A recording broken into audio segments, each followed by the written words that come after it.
सब गुनहगार हैं कुदरत के कत्ल में, सब गुनहगार हैं कुदरत के कत्ल में, यूं ही हवाएं जहरीली नहीं होती। बहरहाल शुक्रिया आईना दिखाने वाली बंदिशों का। वाकई 68 दिन लॉकडाउन में गुजारे तो पता चला जिंदगी की कीमत क्या होती है। ये भी समझ आया कि वो हम ही हैं जो खुद को साफ सुथरा बताकर इस पर्यावरण को गंदा कर रहे हैं। अलसाई सुबह की चाय से लेकर देर रात के खाने तक हमने यूं ही बातों बातों में एक बार तो इस सच्चाई को स्वीकार करके आंखें भी झुका ली। बहरहाल 68 दिन का कोरोना उपवास खत्म हुआ। अब पर्यावरण में फिर वही हाल और हालात बन रहे हैं। फिर वही धूल, धुआं, गंदगी और जहर फैलने लगा है। कुदरत ने तो इन दिनों में दिखा दिया कि हम इंसानों के बिना भी वो बहुत खुश हैं। यकीन ना आए तो ये तस्वीरों वाले सबूत देखिए जो हमने ही खुद को आईना दिखाने के लिए जमा किए हैं। दुनिया का सबसे जवान पर्वत अपने जख्म भर रहा है और हवा के साथ ये संदेशा सबसे पहले जालंधर से आया। पहले लॉकडाउन के हफ्ते भर बाद एक सुबह जब लोग घरों की छतों पर आए तो नज़रों के सामने हिमाचल की धौलाधौर पर्वत श्रृंखला की चोटियां नजर आ रही थी। बुजुर्ग कहते हैं कि इंदिरा गांधी के ज़माने में कभी ऐसा देखा था। अब मोदी के लॉकडाउन में पहाड़ फिर नजर आए हैं। कोरोना के कारण ही सही हमारे बच्चों ने पहली बार कुछ ऐसा देखा तो सही। सीता माता के धरती के प्रकट होने की भूमि सीतामढ़ी ने लॉकडाउन में माउंट एवरेस्ट की चोटी के दर्शन कर लिए। यहाँ से एवरेस्ट की चोटी 210 किलोमीटर दूर है। लॉकडाउन में यहाँ की आबोहवा ऐसी सुधरी कि हिमालय पर्वतमाला और बर्फ से ढकी एवरेस्ट की चोटियाँ साफ दिखने लगी। खुश होकर यहाँ के लोग बताते हैं कि वे 40 साल में ऐसा साफ आसमान पहली बार देखा है। गंगा यमुना की दुआओं की जमीन के लिए मशहूर सहारनपुर से 200 किलोमीटर दूर गंगोत्री, यमुनोत्री और त्रिशूल रेंज की हिमालय चोटियां साफ दिखाई देने लगी। दूर तक नीला आसमान और बर्फीली चोटियां नजर आने लगी। बड़े बूढ़ों ने याद किया कि करीब 50 साल बाद ऐसा नज़ारा देखने को मिला है। लॉकडाउन में गंगा का वो अनोखा रूप देखने को मिला जिसके लिए कई सरकारें करोड़ों का बजट बनाकर मिशन चलाने की कस्में खाती रही है। किसे पता था कि कुछ हफ्तों की बंदिशें गंगा को इतना निर्मल कर देगी कि पानी नीला और तलहटी के पत्थर तक नजर आने लगेंगे। ये अच्छे संकेत हैं, बशर्ते हम अपनी करतूतों से बाज आएं और गंगा को सचमुच माँ जैसा समझें। अप्रैल में कश्मीर में परेशान करने वाले आतंकी हमलों के बीच एक खुशनुमा तस्वीर भी देखने को मिली। ये हिमालय के दिल में बसे उस पीर पंजाल दर्रे की है जो श्रीनगर में अमूमन धुंधली नजर आती थी।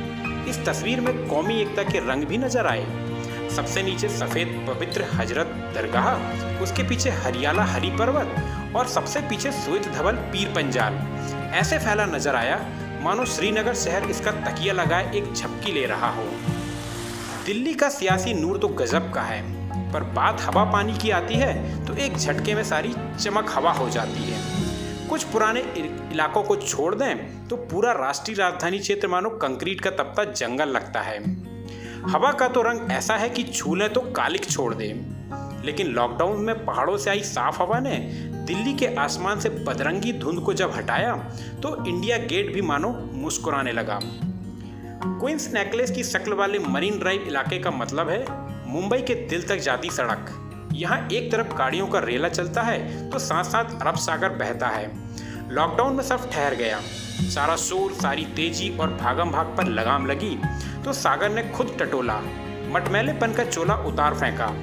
बरसों की जमी काई और गंदगी दूर हुई तो रेत का सुनहरा रूप भी निखर उठा। टेक्नोलॉजी और तेज दिमागों के शहर बेंगलुरु को गार्डन सिटी भी कहा जाता है।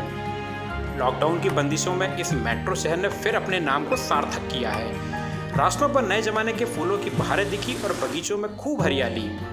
बढ़ते भागते बेंगलुरु का ये रूप देखकर लोग हैरान भी हुए कि वाकई हमारे आसपास इतनी खूबसूरती छुपी थी जो थोड़े से ठहराव में बाहर निकल के झांकने लगी। ताज आगरा की पहचान है तो प्रदूषण और गंदगी इस पर एक बदनुमा दाग। लॉकडाउन में जब सब कुछ थमा तो ताज नगरी ने थोड़ी राहत की गहरी सांसें ली। आसमान में धुंध छटी तो जमीन पर यमुना भी थोड़ी मचलकर बहने लगी। इसी नज़ारे को देखकर हर मोहब्बत भरे दिल से यही मुराद निकली कि काश ये नज़ारा आगे भी कायम रहे। इडली डोसे के लिए मशहूर उडुपी में बराही और सुवर्णा नदियों के किनारे लॉकडाउन में खिलखिलाने लगे। 2 महीने तक मछुआरों और मनमौज नहीं पहुंचे तो इलाके में बेतरतीब भी सही हरियाली भर गई। आसमान में बादलों की आमद भी बढ़ने लगी। मानो नदी से थोड़ी गुफ्तगू करने की ख्वाहिश तो हमेशा से थी, पर मौका अब मिला है। लॉकडाउन में जब इंसानों का डर कम हुआ तो ये मोर मुंबई के महंगे अपार्टमेंट और बंगलों तक पहुंच गए।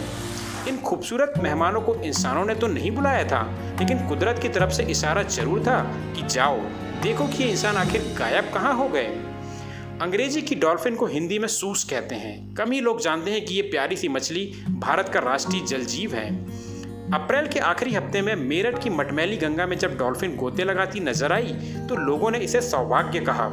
मीठे पानी में मिलने वाली डॉल्फिन कभी गंगा की शान हुआ करती थी, पर गंदगी और कीचड़ ने इसे अंधा बनाकर दुर्लभ कर दिया। अब लॉकडाउन में मेरठ तक चक्कर लगाकर डॉल्फिन कह रही है, गंगा को साफ रखो, मैं मिलने आती रहूंगी।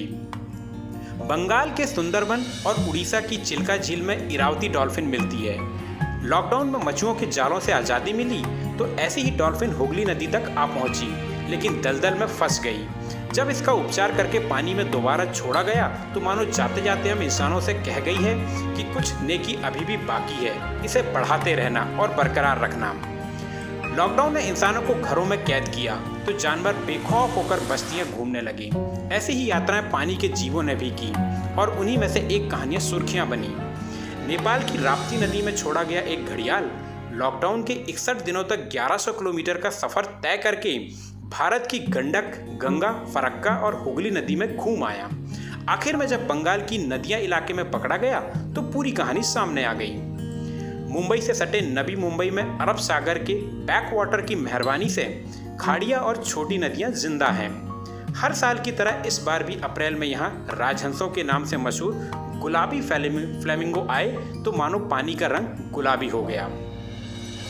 मानव और पर्यावरण एक दूसरे पर निर्भर होते हैं।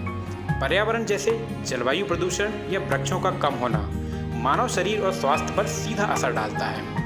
मनुष्यों द्वारा की जाने वाली समस्त क्रियाएं और आदतें पर्यावरण को बुरी तरह से प्रभावित करती हैं, जिसका नतीजा बाद में मानव को प्राकृतिक आपदाओं का सामना करके भुगतना ही पड़ता है।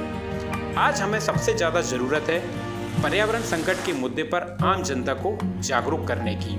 तो आओ आज से ही ये प्रण लें कि अधिक से अधिक वृक्ष लगाएं और जीव जंतुओं को ना सताएं। जय हिंद, जय भारत।